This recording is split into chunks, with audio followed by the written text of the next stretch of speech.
Assalamualaikum warahmatullahi wabarakatuh. Kembali lagi di program acara IMTV Talkshow Podcast on TV. Yay. Dan acara ini kurang lebih 30 menit ke depan. Kami ingatkan acara ini tayang di setiap hari dari Senin sampai Minggu pukul 20.00 waktu Indonesia Barat hingga pukul 20.30 waktu Indonesia Barat. Jika Anda ketinggalan, masih bisa menyaksikan tayang ulangnya di siang hari. Dan jika masih ketinggalan, Anda bisa menyaksikan di YouTube-nya IMTV Jawa Tengah. Dan kali ini saya Gun Cahyono akan mengulik ngobrol ringan dengan seorang aktivis yang ya boleh dibilang legend atau senior di Kota Semarang atau di Jawa Tengah. Kita akan ngobrolin tentang kemarin pasca kontestasi di Pilkada dihasilkan pemenang kontestasi tersebut, yakni di wali kota Semarang terpilih, wakil dan wali kota dan wakil wali kota Semarang terpilih. Nah, kita akan berbicara terkait harapan. Tentu datangnya pemimpin baru, maka muncullah harapan baru. Seperti apa sih harapannya warga masyarakat ini terhadap pemimpin baru atas pembangunan di Kota Semarang pada khususnya, mungkin nanti bisa melebar sedikit ke Jawa Tengah pada umumnya. Dan kali ini langsung saya perkenalkan saja dengan Pak Robani Albar, atau ada yang manggil Pak Ustadz Robani Albar atau Pak Ustadz Pancasila. Assalamualaikum. Waalaikumsalam warahmatullahi wabarakatuh. Siap, alhamdulillah, barokallah. Ya. Alhamdulillah. Terima kasih sudah meluangkan waktu mampir di studio IMTV. Sama-sama, saya juga terima kasih berkenan diundang. Ya. Kurang lebih kita bertemu di talkshow 2 tahun lalu apa 2 tahun lalu? Iya, 2 tahun lalu ya. Terakhir kali kita ketemu membahas terkait dengan Perda Ormas, hingga Perda Ormasnya sudah digedok, kita belum talkshow kembali ketemu. Dan ini adalah awal pertemuan di awal tahun yang baru. Semoga ini membawa berkah. Amin. Pak Robani, sebagai Ketua DPP PAL Indonesia, dan ini salah satu organisasi di Jawa Tengah dan di Indonesia. Tentu Pak Robani juga sebagai Ketua Ormas yang lain. Ada apa lagi?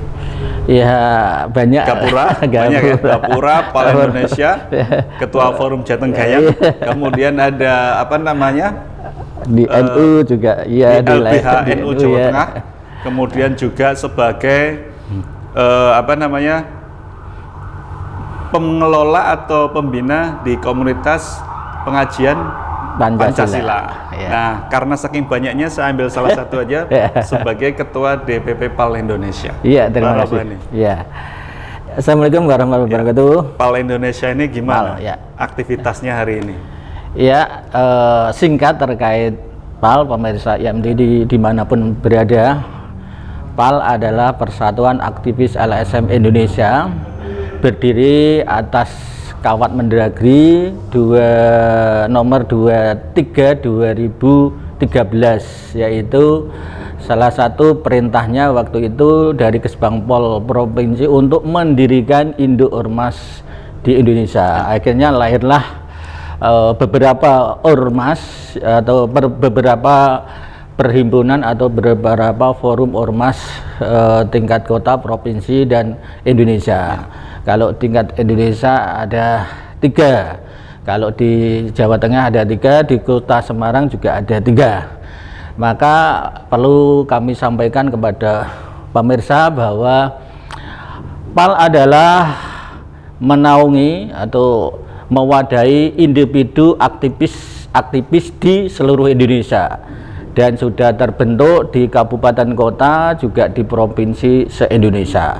Khusus untuk di Provinsi Jawa Tengah, tingkat kabupaten kota sudah terbentuk 27 kabupaten kota, dan juga provinsi sudah pasti terbentuk. Dan dulu waktu pelantikan PAL Kota Semarang kurang lebih 5-6 tahun yang lalu besar-besaran di Balai Kota Semarang. Nah, itulah singkat terkait PAL. Kebetulan kami periode ini terpilih sebagai Ketua DPP PAL menggantikan Bapak Sarkono yang almarhum gitu.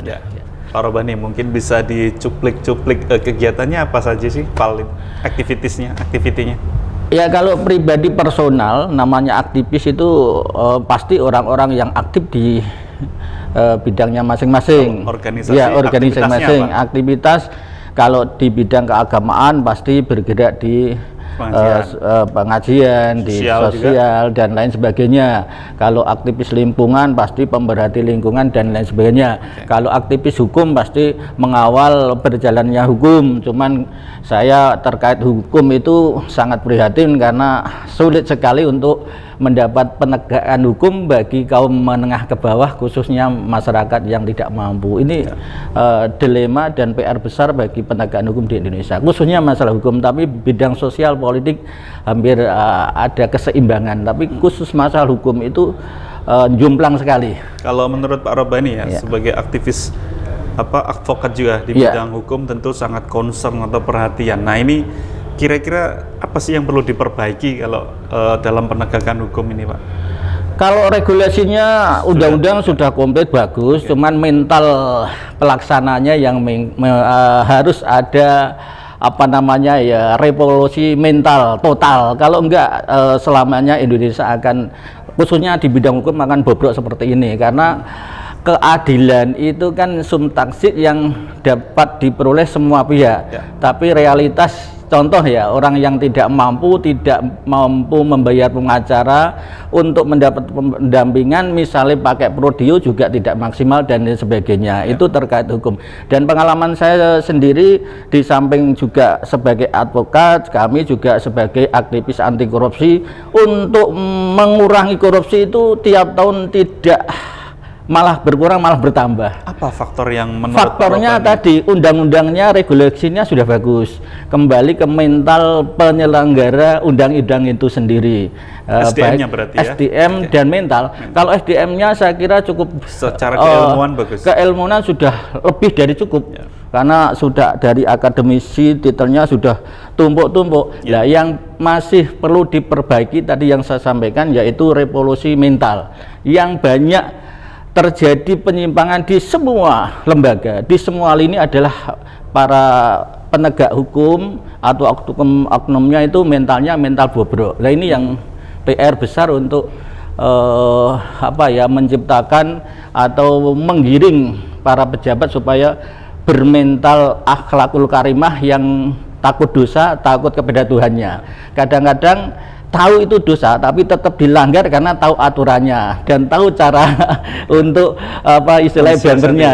Ini yang repot. Jadi kadang ada peribahasa di masyarakat itu, hukum dibuat untuk dilanggar. Lah, ini yang menyesatkan para oknum penegak hukum itu. Ya, mungkin Pak Robani ada cerita, mungkin ada singkat aja soal mendampingi masyarakat kecil lemah itu seperti apa kondisinya? Kira-kira banyak sekali. Salah satu aja. Salah satu terakhir itu saya mendampingi kasus sengketa tanah di Boyolali. Kebetulan klien saya itu untuk menghadirkan saksi ahli. Saksi ahli itu saya menghubungi beberapa teman saya, itu harus membayar minimal rata-rata 10 juta. Klien saya tidak mampu, akhirnya dikalahkan. Seharusnya secara yuridis, fakta hukum, klien saya menang, tapi karena ada faktor-faktor tadi yang menurut pertimbangan para penegak hukum, hasil dari keterangan saksi ahli bahwa klien saya itu dianggap tidak berhak memiliki tanah itu, akhirnya dikalahkan. Itu salah satu potret. Salah satu nyata kehidupan. Kalau saya cerita itu kan banyak sekali. Kebetulan saya mulai advokat mulai tahun 2000 sampai sekarang berapa tahun? 25 tahun. Jadi suka dukanya dan permainan di dunia hukum itu luar biasa. Jadi tentu ini keberpihakan terhadap rakyat kecil itu memang ini ya, perlu menjadi perhatian PR.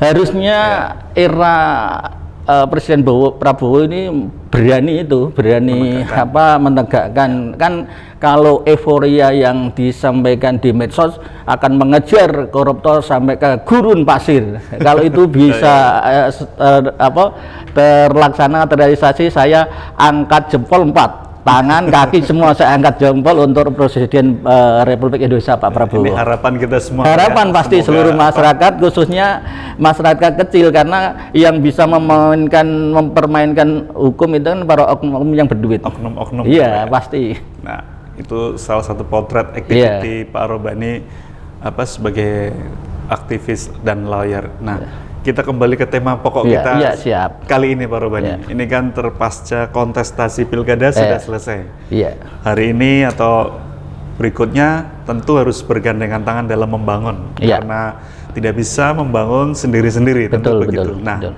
Pak Robani memotret pasca pilkada ini dengan terpilihnya wali kota baru, nanti kita menunggu dilantik, kemudian tentu di pundak beliau berdua, wakil dan wali kota dan wakilnya, tentu ada harapan yang mungkin tidak bisa dibilang ringan ya Iya, buat yang iya, terpilih. Ini kira-kira menurut Pak Robani sebagai ketua DPP PAL Iya. Indonesia, seperti apa sih harapan yang kira-kira mewakili masyarakat kecil yang dibebankan atau akan dipikul oleh wali kota dan wakil wali kota Semarang terpilih nanti? Pertama saya ucapkan selamat kepada wali kota dan wakil wali kota terpilih, yaitu Bu Agustin dan Pak Iswar. Memang menjadi pemimpin itu konsepnya harus punya 4 faktor, yaitu sidik, amanah, tablek, batonah. Ya. Kalau itu bisa terlaksana, insya Allah yang namanya kota baldatun thayyibatun wa ghafur ghafur akan tercapai. Ya. Lah, PR ke depan menurut saya yang perlu dilaksanakan oleh pemerintah baru, yaitu Agustin Iswar, diantaranya adalah yang belum bisa terselesaikan di kota Semarang itu adalah banjir, rob, dan juga seringnya jalan-jalan rusak. Itu terutama daerah-daerah Pantura yang sering kena air itu pasti setiap tahun itu pasti jalan rusak. Yang kedua pasti Semarang itu kan ibu kota Jawa Tengah. Lah ini etalasenya yang ya etalase, karena ibu kota itu kan harus sebagai wajah seluruh Jawa Tengah. Lah ini yang PR kedua yang sangat sebagai sorotan publik adalah satu, masalah kebersihan. Dua, juga terkait penghijauan, dan juga seringnya terjadi di masyarakat itu tawuran remaja, kenakalan remaja. Dan sekarang ini yang memprihatinkan lagi adalah moral generasi muda yang kadang-kadang menurut mereka mungkin biasa, tapi menurut era-era seusia saya itulah tidak biasa, seperti berbicara saru, berbicara kotor. Itu anak-anak remaja itu kelihatannya sekarang itu sebagai tren seperti biasa, tapi bagi kami adalah suatu perbuatan yang menurut saya nilai-nilai ketimuran, nilai keturunan, nilai kesopanan sudah tidak sopan lagi gitu loh. Itu menurut gambaran saya yang PR berat tadi, yaitu merubah mental generasi muda agar lebih baik ini. Ya, salah satu misalnya kita mulai dari PR misalkan untuk mengendalikan atau membina adik-adik kita ini yang remaja supaya tidak tawuran, yang melakukan hal-hal yang negatif ini, kira-kira bisa dilakukan langkah seperti apa sih Pak? Misalkan bikin program apa gitu menurut Pak Robani Albar? Kalau bercermin era tentu tidak cukup ya. Iya, tidak cukup. Era saya dulu saya sekolah SD, kebetulan saya dulu sekolah di madrasah MI, terus MTS, terus MAN. Ya. Itu jam 7 masuk, jam 12 betul ada kentong adzan itu pasti pulang. Lah, setelah itu biasanya sorenya adalah belajar di agama. Lah, untuk membentengi moral manusia itu harus dikenalkan agama. Kalau tidak dikenalkan, saya bayangkan saya sendiri, termasuk anak-anak saya itu juga alumni pesantren, saya dulu juga nyantri di Lasem. Saya sendiri yang tahu agama saja masih tergoda kalah dengan godaan iblis dan setan, apalagi yang tidak dibekali oleh agama.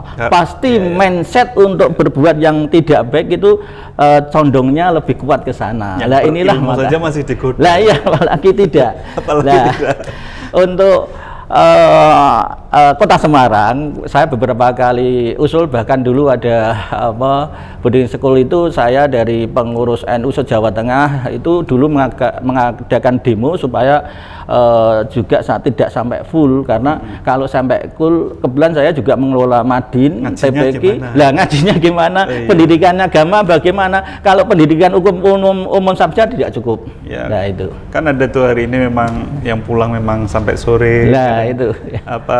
sampai rumah udah capek. Ya. Kalau dulu zaman saya juga begitu, Ya. pulangnya siang. Nah, apa namanya? Jam Sorenya 3 ada Madin, ngaji TPG ya, di TPG, musola Langgar ya. gitu kan. Ya. Tapi tidak tahu mungkin apakah nanti akan ada perbaikan-perbaikan begitu Pak. Jangan dijawab dulu. Kita akan sambung lagi obrolan dengan kita dengan Ketua DPP PAL Indonesia Bapak Robani Albar. Tetap di Podcast on TV.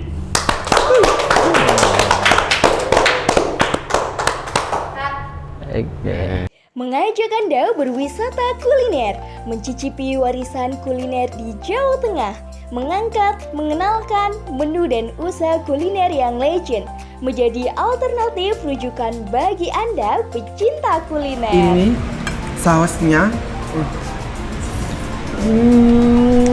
penasaran ya. Tadi aku cobain empal gentong dan emang di posternya tuh ternyata Saksikan khas program Cirebon. acara Makan Enak IMTV setiap hari pukul 19.00 waktu Indonesia Barat. IMTV Channel 36 UHF, lebih dekat menginspirasi. Makan enak, enak tenan.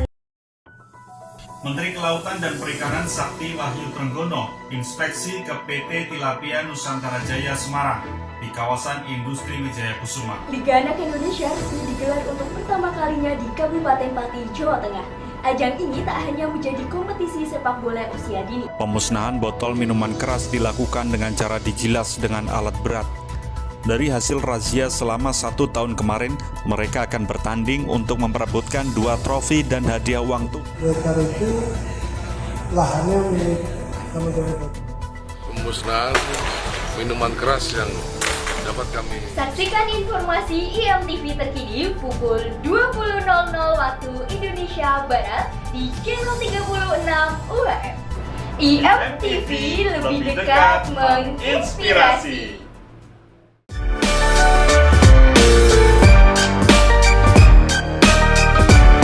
Alhamdulillahirrahmanirrahim, masih di program Talkshow on TV bersama saya Agung Cahyono dan di samping saya sudah ada Bapak Robani Albar. Beri aplaus dulu yang menarik. Ini yang tepuk tangan ada 40 orang. Mantap, rame. Cantik-cantik semua. Ya, ini kita akan melanjutkan obrolan kita tadi terkait dengan pemimpin baru di Kota Semarang dan harapan baru. Apa yang kira-kira nanti harapan masyarakat kepada wali kota dan wakil wali kota terpilih dalam menjalankan 5 tahun programnya ke depan. Pak Robani, tentu seperti saya sampaikan di depan tadi, suksesnya program-program pemerintah daerah tidak lepas dari bersinergi. Ya. Nah, karena Pak Robani ini aktivis dari Ormas, Ketua DPP PAL Indonesia, kira-kira peran Ormas dalam mensupport pemerintah daerah ini, wali kota dan wakil wali kota itu seperti apa, Pak? Ya, negara atau pemerintah dimanapun berada itu kalau ingin berkembang maju itu harus melibatkan masyarakat. Peran fungsi masyarakat itu sangat mutlak diperlukan, dan itu juga sesuai dengan Undang-Undang Ormas yang kebetulan sudah disahkan Perdanya nomor 2 tahun 2021 tentang fungsi, peran, dan kerjasama di semua lembaga yang ada di Pemkot Kota Semarang. Tentunya ini wacana yang perda yang sangat bagus dan selama ini memang belum dirasakan oleh ormas-ormas tertentu dan juga sebagian ormas memang sudah bisa bekerja sama dengan Pemkot Semarang.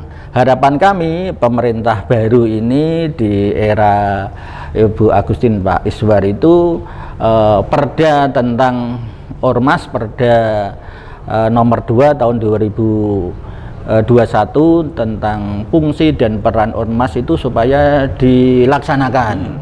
Di antaranya adalah sebagai mitra strategis Pemkot Semarang. Contoh misalnya di Kemenak atau di dinas terkait yang kegiatannya itu bisa dihandle oleh masyarakat atau ormas-ormas tertentu, itu bisa dikerjakan oleh ormas-ormas yang tentunya punya basic dan punya pengalaman di bidangnya masing-masing. Sebenarnya ormas ini kan di Kota Semarang hampir 250. Dan ini yang apa terdaftar resmi itu 250, yang tidak terdaftar mungkin lebih banyak lagi. Oleh karena itu harapan kami benar-benar perda itu dijalankan sesuai dengan maksud dan tujuan lahirnya perda itu dan juga undang-undang ormas itu sendiri. Maka kalau itu bisa dilaksanakan yang saya sampaikan tadi, kalau Kota Semarang ingin lebih maju lagi, sekarang ya insya Allah sudah maju, tapi kalau ingin lebih maju lagi, meningkat lebih maju, karena pasti tuntutan zaman itu pasti harus lebih baik dan lebih baik. Kota Semarang kalau ingin lebih maju lagi ya harus fungsi peran ormas itu sebagaimana undang-undang harus diperankan. Nah, sekarang yang saya agak sedikit prihatin pribadi saya itu kadang-kadang banyak sekali juga teman-teman ormas yang menyalahgunakannya. Maka insya Allah ke depan sebagaimana mestinya peran dan fungsi ormas itu harus dijalankan sesuai dengan maksud dan tujuannya untuk mendirikan ormas itu. Jadi sebenarnya kan bagaimana caranya stigma negatif terhadap dalam ormas ini kan ya sedikit kadang masih ada nih Pak. Apalagi hari ini ada berita terbaru dari Blora misalkan ya kan, ada bentrok atau salah paham antar ormas. Kira-kira Pak Robani melihat ormas yang distigmakan negatif kan itu hanya oknum aja saya kira ya. Menurut Pak Robani gimana? Begini, diakui atau tidak, bagi yang tidak mengakui berarti tidak membaca sejarah. NGO atau ormas itu pertama berdiri itu kan di India, yang yang dipelopori oleh Mahatma Gandhi. Terus berkembang malah bukan di Amerika ya? Oh bukan, di Amerika itu baru fase ketiga atau kedua. Tapi pertama kalau civil society pertama di India. Karena waktu itu masyarakat India kan didolimi oleh pemimpinnya sendiri. Akhirnya Mahatma Gandhi mendirikan NGO itu sebagai perlawanan kepada pemerintah saat itu. Akhirnya berkembang ke Indonesia. Yang pertama kali di Indonesia, pemirsa supaya tahu itu, yaitu pertama kali ada NGO adalah Persatuan Pedagang Arab. Terus baru ada berdiri terusnya ada yang masih mungkin sampai sekarang masih diingat masyarakat, ada Budi Utomo, terus ada Muhammadiyah, terus baru NU. Jadi NU dengan Muhammadiyah duluan, Muhammadiyah baru ada Sarekat Dagang Islam. Sarekat Dagang Islam itu mungkin ke-5 atau ke-6, tapi pertama kali itu ada Persatuan Pedagang Arab waktu itu yang mengklamerkan dirinya sebagai NGO, civil society itu. Nah, Indonesia Merdeka itu ada diantaranya adalah pejuang-pejuang yang ingin memerdekakan Indonesia, diantaranya adalah para tokoh-tokoh ormas, termasuk Muhammadiyah, NU, Sarekat Islam, dan itu kan dan termasuk pendiri-pendiri bangsa saat itu yang paling gentol untuk Indonesia Merdeka adalah pergerakan ormas itu. Maka menyikapi stigma negatif gimana ini itu? Yang negatif itu sebenarnya gini, kalau di tingkat pusat itu hampir 60.000 lebih yang terdaftar di Kemenkumham. Di tingkat provinsi itu ada 570-an. Ya, tentu Kota Semarang itu 250-an tadi. Lah, dari 250 tadi, nun sewu yang oknum istilah coro kasarane atau bahasa karsan yang negatif itu biasanya kan stigma di masyarakat itu kan LSM budrek gitu ya. Itu kan sebenarnya tidak banyak. Tapi kalau walaupun tidak banyak, yang tidak banyak itu melakukan ketidakbaikan itu menjadi momok yang tidak baik. Kalau yang melakukan kebaikan itu pasti lebih banyak. Sebenarnya ormas-ormas ini kan perannya juga yang baik-baik itu juga cukup banyak ya. Banyak yang lebih baik. Saya kasih contoh 1 atau 2 saja. berapa tiap hari gerakan NU, gerakan Muhammadiyah yang baik-baik loh. Saya sendiri kader NU mulai dari bayi mungkin sampai mati, mulai dari Ibnu, IPPU sampai Ansor sampai ketua LBNU Jawa Tengah dan lain sebagainya. Itu setiap hari pasti ada kegiatan dan itu tidak menggunakan anggaran negara, tidak menggunakan anggaran pemerintah, tetap jalan. Dan itu nggak diangkat di publik. Tapi kalau seandainya seperti saya mungkin atas nama PAL Indonesia, meres lurah, meres camat, meres bupati, meres wali kota, apa sih langsung viral. Nah ini tapi PAL selama ini mengadakan kursus gratis, mengadakan seminar, mengadakan macam-macam ya, itu kan nggak pernah diangkat. Nah itulah memang magnet yang terjual di media itu kan yang apa istilahnya yang hot. Ya, betul gitu. Tapi peran ormas secara umum sebenarnya tidak bisa dikebiahui ya Pak. Oh iya, jadi iya. dengan kejadian yang oknum-oknum mungkin melakukan hal-hal yang kurang pas gitu, sebenarnya tidak berarti LSM itu semua begitu kan?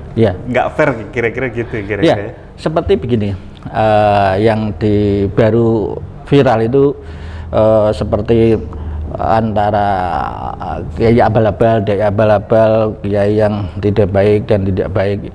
Kan gini, yang tidak baik itu sebenarnya kan tidak banyak. Yang baik itu kan banyak sekali. Namanya di dunia ya? Namanya di dunia.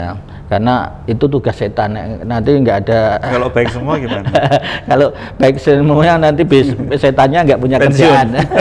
Nah, maka fungsi kita ormas LSM yang baik ini harus bisa mewarnai di dunia medsos bahwa di samping ormas LSM ada yang tidak baik, juga ada yang baik-baik. Gitu. Banyak yang baik sekali. Gitu. Oke. Nah, masih berapa menit? Masih 5 menit. Nah, karena ini waktu cukup singkat Pak Robani, 30 menit, sisa 5 menit lagi. Mungkin bisa lebih di underline lagi, di garis bawahi. Fungsi ormasnya nanti salah satunya DPP PAL atau nanti secara umum ormas-ormas yang ada.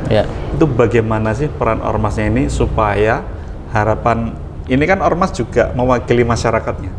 Supaya harapan dari masyarakat ini bisa dibantu, difasilitasi atau diakselerasi ormas menyampaikan atau bisa dilakukan oleh pemimpin Semarang yang terpilih ini. Ormas itu kan kalau di Orde Baru itu kan Undang-Undang nomor 80 tahun 90.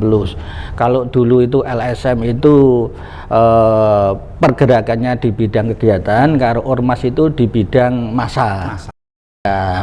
Berjalannya waktu dirubah menjadi Undang-Undang 17 tahun 2013. Sekarang terbaru dirubah lagi menjadi Undang-Undang nomor 16 tahun 2017. Fungsi dan peran ormas itu sebenarnya luar biasa, melebihi dari DPR. Kalau bahasa saya menyampaikan kepada publik atau masyarakat bahwa DPR yang asli membela kaum rakyat itu adalah DPR jalanan, yaitu ormas dan LSM itu yang ada di sekitar masyarakat. Itu adalah DPR yang tidak bayaran karena DPR jalanan. Kalau yang DPR gedungan ya bayaran, DPR beneran. Maka sebagai lembaga kontrol sosial masyarakat, civil society, kan pasti setiap ada permasalahan seperti saya itu kan sudah dikenal ya. Kalau ada masalah apa saja, bahkan masalah terkecil, ada pertengkaran keluarga dan macam-macam, itu mesti larinya ke saya. Pak Robani, saya gini-gini, saya habis bertengkar dengan suami, saya bertengkar dengan istri, apalagi masalah-masalah yang lain, itu pasti muaranya itu larinya ke tokoh-tokoh ormas atau LSM yang ada di sekitar masyarakat. Maka harapan kami, satu, teman-teman NGO, ormas dan LSM harus membekali diri ilmu dan juga iman. Ilmunya ditingkatkan, imannya ditingkatkan supaya tidak tergoda oleh bujuk rayu setan yang menjerumuskan. Gitu. Kemudian untuk pemimpin terpilih ini, Bu Agustin dan Pak Iswar, apa ini harapannya dari seorang aktivis senior?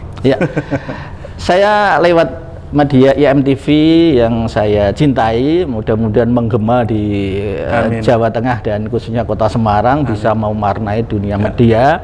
Kami berharap Bu Agustin dan Pak Iswar ini lebih bisa bekerja sama semua pihak dan juga bekerja sama dengan semua ormas yang ada di Kota Semarang, karena majunya Kota Semarang harus melibatkan unsur semua masyarakat yang ada di Kota Semarang, terutama ormas dan juga UMKM, karena nanti kalau ada persaingan global biasanya ekonomi yang kuat itu dari UMKM, bagaimana diangkat supaya bisa mensejahterakan kaum menengah ke bawah. Langsung dampaknya dirasakan masyarakat. Iya. Baik, terima kasih Pak Robani atas waktunya. Sebenarnya pingin ngobrol lebih banyak karena ada hal-hal, mungkin ada yang mau dikomentari satu lagi nggak? Masih ada waktunya, Dek? Nah, satu lagi Pak Robani, komentar Pak Robani singkat aja terkait adanya salah pahaman ormas di kabupaten lain. Gini, ciri khas ormas atau LSM, terutama LSM ya. Kalau dulu itu kan Undang-Undang 80 itu kan membedakan antara ormas dan LSM, tapi Undang-Undang 16 2017 ini kan tidak ada lagi yang namanya LSM. Semua yang lembaga yang dibentuk oleh masyarakat namanya ormas. Maka saya berharap kepada seluruh ormas-ormas yang ada di mana saja, biasanya ciri khas LSM itu kan mesti orangnya melepuk, sombong, pasti keminter, itu ciri khas. Supaya apa? Supaya ditakuti kan gitu. Oh, saya LSM lah. Sekarang kembali ke ormas, maka ormas itu mungkin lebih santun, lebih beradab, lebih beretika. Kalau ada perselisihan dan perbedaan itu adalah sunatullah, kehendak Tuhan. Lah, cara mengatasinya apa? Karena setiap permasalahan itu adalah ujian. Lah, pasti semua ujian itu ada jalur penyelesaiannya. Pesan moralnya, kayaknya kemarin ada pesan moralnya apa aja? Pesan moral, kalau pertama, kita berhati mulia, berhati yang jujur, berhati yang baik, insya Allah menyelesaikan masalahnya dengan baik-baik. Ya, dan seterusnya. Kalau jawabannya kan ada 6. Yang terakhir yaitu kalau seandainya semua permasalahan itu diselesaikan dengan kepala hati yang dingin, insya Allah efeknya adalah bisa adem ayem alias damai. Itu indah. Ya, damai itu indah. Gitu. Terima kasih Pak Ahmad Robani Albar, Ketua DPP PAL Indonesia. Jangan bosan-bosan nanti, jangan kapok mampir ke MTV. Ya pemirsa, itu tadi Talkshow Podcast on TV kali ini. Tetap saksikan acara ini setiap hari pukul 20.00 waktu Indonesia Barat hingga 20.30 waktu Indonesia Barat di IMTV channel 36 UHF. Saya Agung Cahyono dengan kru yang bertugas pamit undur diri. Sebaik-baik manusia adalah manusia yang bermanfaat untuk manusia lainnya. Assalamualaikum warahmatullahi wabarakatuh. Waalaikumsalam warahmatullahi wabarakatuh. Terima kasih.